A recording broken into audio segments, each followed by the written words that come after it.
Berita aktual 30 September 2025. Hamas menyatakan kesediaannya untuk menerima proposal gencatan senjata selama 70 hari yang diajukan oleh utusan khusus Amerika Serikat, Steve Witkoff. Proposal tersebut mencakup pembebasan 10 sandera Israel secara bertahap, penarikan sebagian pasukan Israel dari jalur Gaza, dan bantuan kemanusiaan. Hamas menekankan bahwa kesepakatan ini harus mengarah pada penghentian permanen perang di Gaza. Namun pemerintah Israel dengan tegas menolak proposal tersebut. Pejabat Israel menyatakan bahwa usulan tersebut tidak dapat diterima karena berisiko memberikan waktu bagi Hamas untuk memperkuat posisinya dan melanjutkan serangan terhadap warga sipil Israel. Perdana Menteri Benjamin Netanyahu menegaskan bahwa Israel hanya akan menyetujui gencatan senjata sementara jika semua sandera dibebaskan dan Hamas dilucuti sepenuhnya. Ia bersumpah bahwa perang hanya akan berakhir setelah Hamas dikalahkan. Situasi di Gaza tetap tegang dengan perbedaan pandangan yang tajam antara Hamas dan Israel mengenai proposal gencatan senjata yang diajukan oleh Amerika Serikat. Sementara Hamas menyatakan kesediaannya untuk menerima proposal tersebut dengan harapan mengarah pada penghentian permanen perang, Israel menolak dengan alasan keamanan nasional dan keengganan untuk memberikan waktu bagi Hamas memperkuat posisinya. Perbedaan ini menunjukkan betapa kompleksnya konflik yang berlangsung dan tantangan besar dalam mencapai perdamaian yang berkelanjutan di wilayah tersebut. Dalam menghadapi situasi ini, penting bagi komunitas internasional untuk terus mendorong dialog dan mencari solusi yang adil dan berkelanjutan bagi kedua belah pihak. Hanya melalui pendekatan yang inklusif dan berorientasi pada keadilan, harapan untuk perdamaian yang abadi di Timur Tengah dapat terwujud.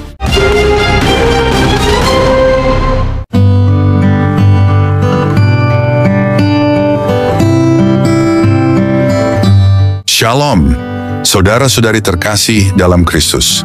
Hari-hari ini, dunia kembali bergetar.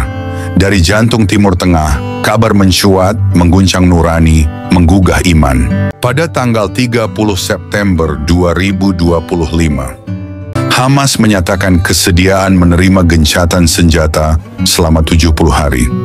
Sebuah tawaran yang tampaknya mulia, pembebasan 10 sandera Israel secara bertahap, penarikan sebagian pasukan dari Gaza, dan bantuan kemanusiaan.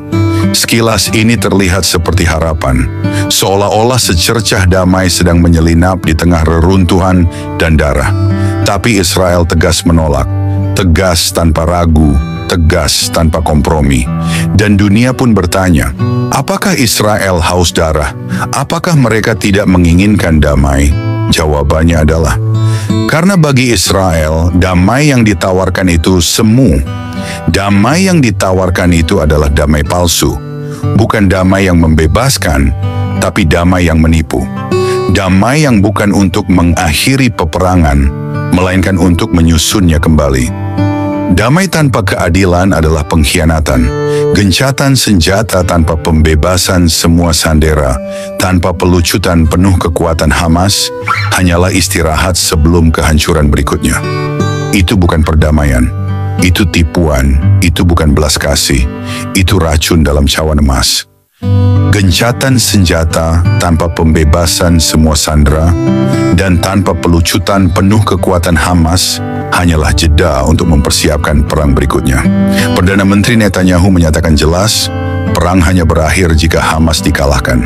Israel tahu, mereka yang duduk di meja perundingan ini adalah yang sama menari di atas darah 1.200 warga sipil yang mereka bunuh pada 7 Oktober 2023. Adalah yang sama menculik bayi, menyiksa perempuan, dan memenggal keluarga. Bagaimana mungkin mereka disebut partner perdamaian? Bagaimana mungkin kekuatan yang berdiri di atas kebencian dibiarkan bernapas untuk beristirahat? Gencatan senjata ini bukan tanda pertobatan, bukan pengakuan bersalah, bukan permohonan ampun, tapi strategi untuk bertahan, untuk mengulur waktu, untuk mempersiapkan perang berikutnya dengan wajah seolah-olah damai. Dan Perdana Menteri Israel, Benjamin Netanyahu, menjawab seluruh dunia dengan satu kalimat yang membelah antara terang dan gelap. Perang ini hanya akan berakhir ketika Hamas dikalahkan. Bagi Israel, ini bukan lagi soal politik. Ini soal eksistensi, soal kehidupan atau kepunahan, soal mempertahankan hak untuk hidup, atau dilenyapkan oleh kebencian yang sudah turun-temurun. Tidak ada bangsa yang waras akan duduk diam sementara musuh masih memiliki senjata di tangannya dan kebencian di hatinya. Tidak ada bangsa yang bijak akan menerima damai dari tangan yang sama yang berlumuran darah anak-anaknya. Dan dunia harus tahu, damai sejati tidak pernah lahir dari kompromi dengan kejahatan. Damai sejati hanya lahir saat kebenaran menang, saat kekuatan jahat diruntuhkan sampai ke akar, saat mereka yang menghina kehidupan tidak lagi diberi ruang untuk merancang kematian. Israel bukan bangsa sempurna, tapi mereka adalah bangsa yang telah belajar arti penderitaan. Dan justru karena itu, mereka tidak akan membiarkan sejarah berulang. Tidak lagi.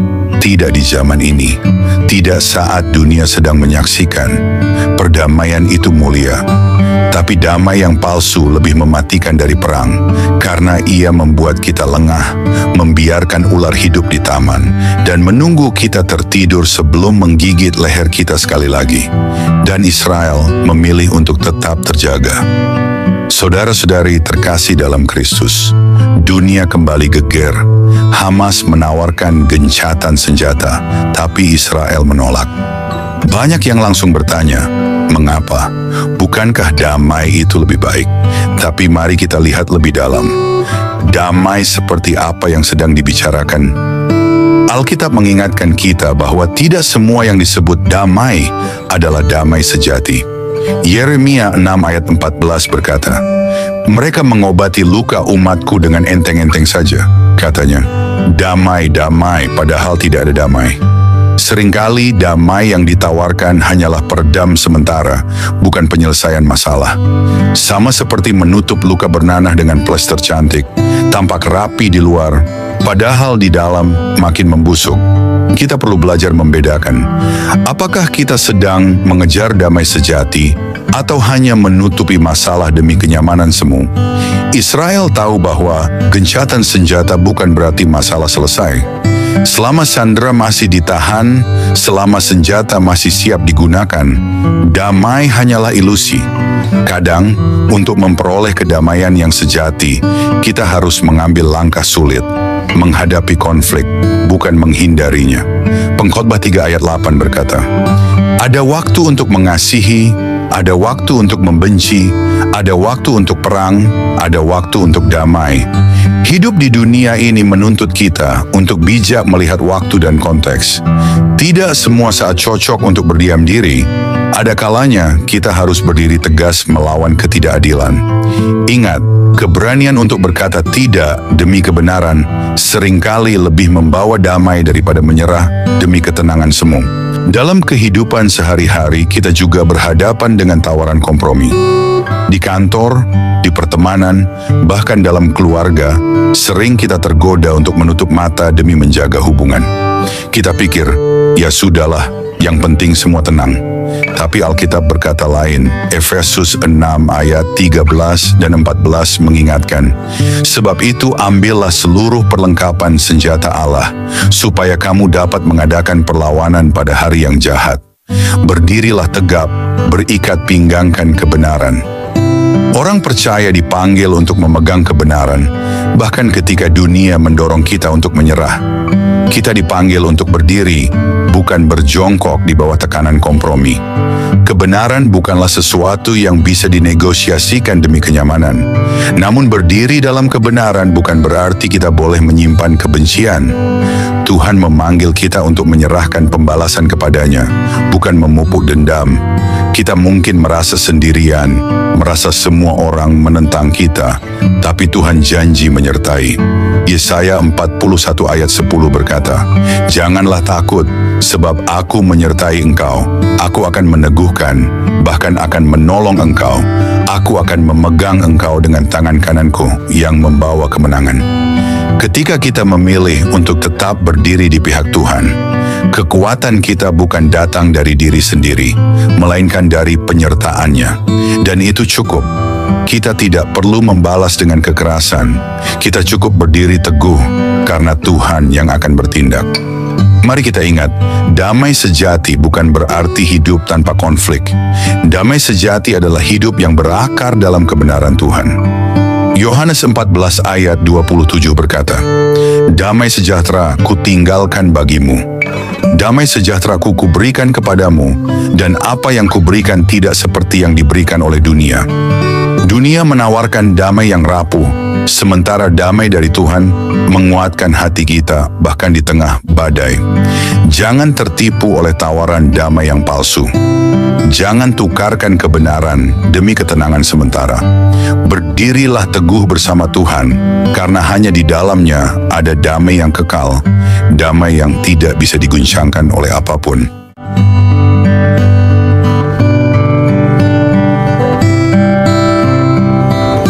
Shalom saudara-saudari terkasih, selamat datang kembali di Renungan Malam God's Voice. Di tengah keheningan malam, ketika dunia mulai terlelap, marilah kita menyediakan hati dan pikiran kita untuk menerima sentuhan kasih Tuhan. Malam ini, biarlah suaranya yang lembut menuntun dan menguatkan kita melewati segala pergumulan yang mungkin belum selesai. Mari kita berdoa. Bapa di surga, terima kasih untuk anugerah-Mu yang tak pernah berhenti menyertai kami sepanjang hari ini. Kini, saat malam tiba, kami datang untuk berdiam di hadapan-Mu. Tuhan, sucikan hati kami, dan biarlah Roh Kudus-Mu hadir, serta berbicara lewat setiap firman yang kami renungkan malam ini. Tolong kami untuk memahami kebenaran-Mu, menerima teguran-Mu, dan dikuatkan oleh kasih-Mu. Kami serahkan waktu ini ke dalam tangan-Mu sepenuhnya. Dalam nama Tuhan Yesus Kristus, kami berdoa. Amin.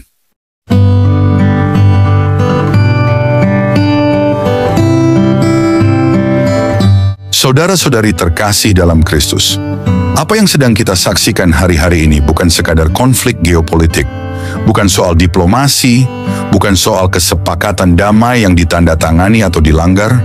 Ini adalah pertarungan antara terang dan gelap. Israel tidak sedang melawan satu kelompok bersenjata. Mereka sedang berdiri menghadapi roh jahat yang menyelimuti bangsa-bangsa, yang membenci umat pilihan Tuhan dengan kebencian kuno sejak zaman kuno. Sejak Firaun menenggelamkan bayi-bayi Ibrani, sejak Haman merancang genosida, sejak Hitler membakar tubuh-tubuh tak berdosa ke dalam asap. Roh yang sama itu hari ini memakai nama baru, wajah baru, propaganda baru, tapi niatnya tetap sama, memusnahkan umat Tuhan. Dan dunia tidak buta. Dunia memilih buta. Media tidak salah lihat, mereka menutup mata. Pemimpin bangsa-bangsa tidak keliru, mereka menutup telinga. Gereja-gereja suam-suam kuku tidak tersesat, mereka memilih diam karena takut kehilangan pengikut, takut tidak viral, takut dibenci, takut dicap tidak inklusif. Tetapi Tuhan tidak diam. Tuhan sedang memperhitungkan semuanya. Tuhan sedang menimbang bangsa-bangsa. Dan pertanyaannya hari ini bukan hanya, apakah Israel akan menang? Karena kemenangan sudah ada di pihak Tuhan. Pertanyaannya adalah, di pihak siapa engkau berdiri?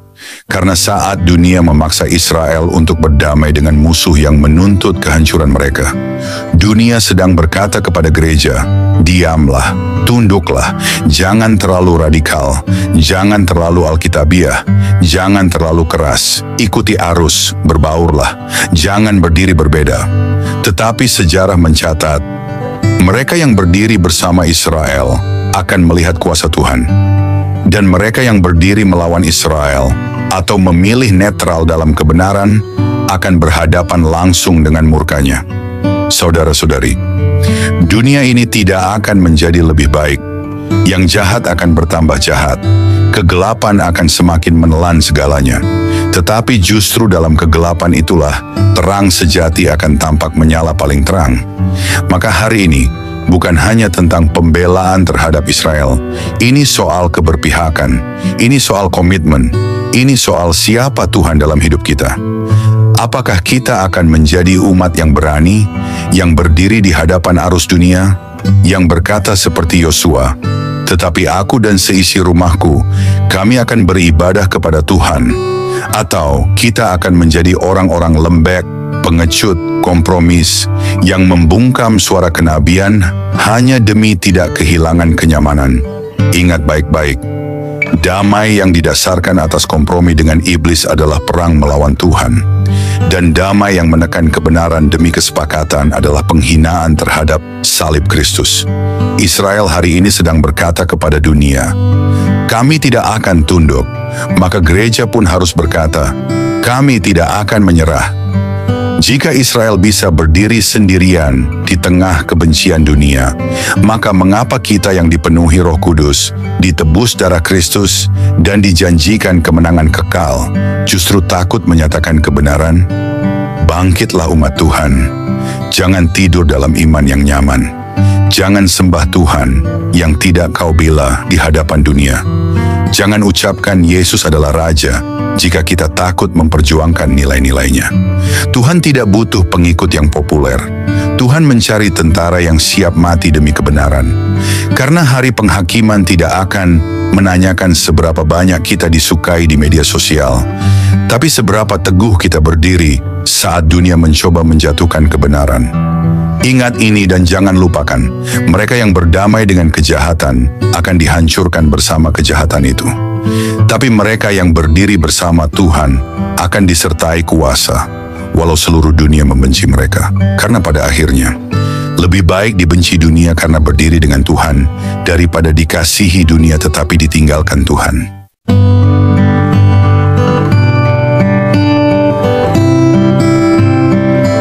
Mari kita berdoa. Bapa kami yang penuh kasih, di keheningan malam ini kami datang dengan hati yang penuh syukur. Setelah melewati satu hari yang penuh kesibukan, kami ingin berhenti sejenak, mengangkat mata kami ke surga, dan mengucapkan terima kasih kepadamu. Terima kasih Tuhan untuk nafas kehidupan yang Engkau berikan sejak fajar menyingsing. Terima kasih untuk setiap langkah yang dapat kami jalani, untuk setiap tugas yang dapat kami selesaikan, dan untuk setiap perjumpaan yang Kau izinkan terjadi hari ini. Bahkan di tengah kelelahan, kami melihat kebaikan-Mu menyertai kami dalam setiap detik kehidupan. Di malam yang hening ini, kami datang kepadamu dengan hati yang terbuka dan jiwa yang haus akan hadirat-Mu. Setelah mendengar firman-Mu yang hidup, kami terdiam dalam kekaguman. Betapa besarnya kasih-Mu, betapa dalamnya belas kasihan-Mu yang tak berkesudahan. Tuhan, malam ini kami menyerahkan seluruh isi hati kami di hadapan tahta-Mu. Segala beban yang kami pikul, segala luka yang tersembunyi, setiap dosa yang begitu sering kami abaikan, kami letakkan semuanya di kaki-Mu. Ajari kami untuk tidak lagi berpaling. Ajari kami untuk mencintai-Mu dengan segenap hati, segenap jiwa, segenap akal budi kami. Tuhan, malam ini kami tidak ingin hanya menjadi pendengar. Biarlah firman-Mu mengakar dalam hidup kami, menembus kerasnya hati kami, membangkitkan jiwa kami yang lesu, dan membakar roh kami dengan api dari surga. Jika ada jalan dalam hidup kami yang bengkok, luruskanlah Tuhan. Jika ada bagian hati kami yang beku, cairkanlah dengan kasih-Mu. Jika ada keputusan yang salah, tuntunlah kami kembali ke jalan kebenaran. Ya Tuhan, dalam keheningan malam ini, kami rindu berpisik di hadapan-Mu. Ambillah seluruh hidup kami, bentuklah kami seturut gambar-Mu. Jadikan hidup kami alat bagi kemuliaan-Mu, bukan untuk ambisi kami sendiri. Ajari kami menghitung hari-hari kami, supaya kami beroleh hati yang bijaksana. Ajari kami untuk hidup dengan kesadaran bahwa waktu ini singkat dan kekekalan itu nyata. Tuhan, dalam gelapnya dunia ini, nyalakanlah terang-Mu dalam hidup kami. Jadikan kami pelita yang tidak padam, saksi yang tidak malu memberitakan nama-Mu.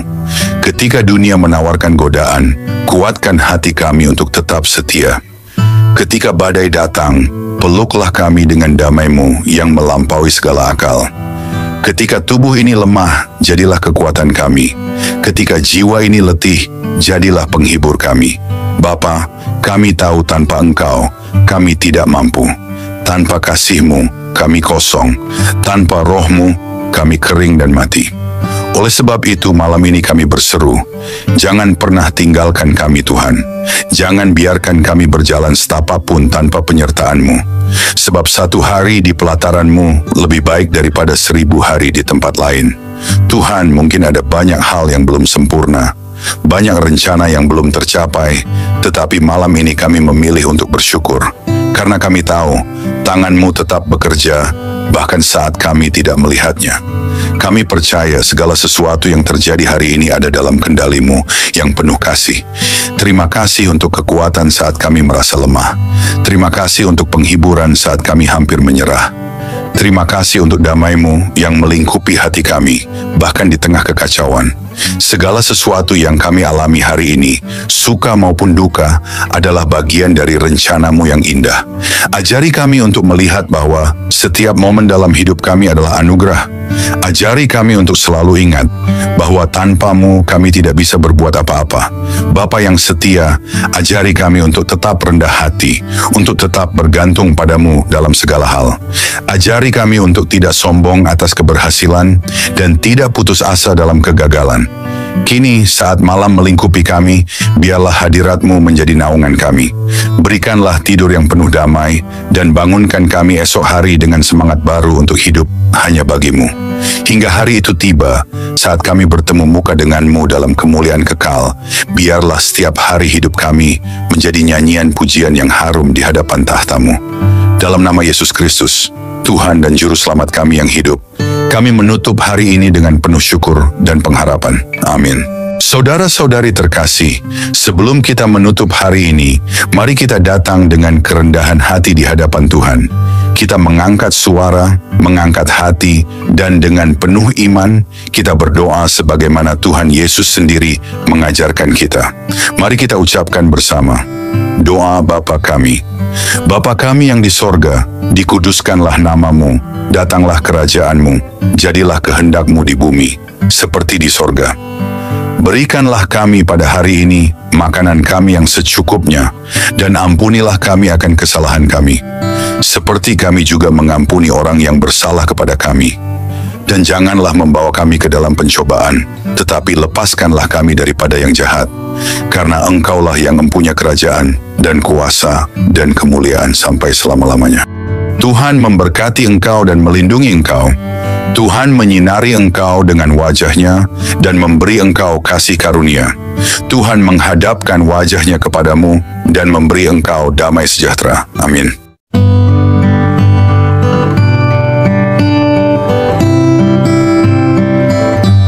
Saudara-saudari terkasih, malam ini kita telah merenungkan betapa besar kasih Tuhan yang menopang hidup kita sampai detik ini. Biarlah setiap kebenaran yang telah kita dengar tidak berhenti hanya di telinga, tetapi bertumbuh di hati, mengubah hidup kita hari demi hari, hingga kita menjadi serupa dengan Kristus, Sang Terang Dunia. Jangan biarkan malam ini berlalu begitu saja. Bangunlah komitmen baru di hadapan Tuhan, dan tetaplah haus akan firman-Nya, sebab hanya dalam Dia kita menemukan hidup yang sejati. Jangan sia-siakan firman yang telah ditaburkan. Responilah dengan segenap hidup, dengan segenap jiwa. Biarlah malam ini menjadi malam perubahan, malam perjumpaan sejati dengan Tuhan. Terima kasih sudah setia mendengarkan renungan malam ini. Jika renungan ini memberkati, jangan lupa untuk like, subscribe, dan bagikan kepada lebih banyak jiwa yang membutuhkan sentuhan kasih Tuhan. Karena melalui satu langkah kecil dari saudara, Tuhan dapat menjangkau ribuan jiwa yang haus akan keselamatan. Tuhan Yesus menyertai, memberkati, dan meneguhkan setiap langkah kita, sampai pada saat kita berjumpa muka dengannya. Mari kita bersama-sama menjadi alat untuk memperluas kerajaan-Nya di bumi. Tuhan Yesus memberkati dan selamat beristirahat di dalam damai sejahtera-Nya.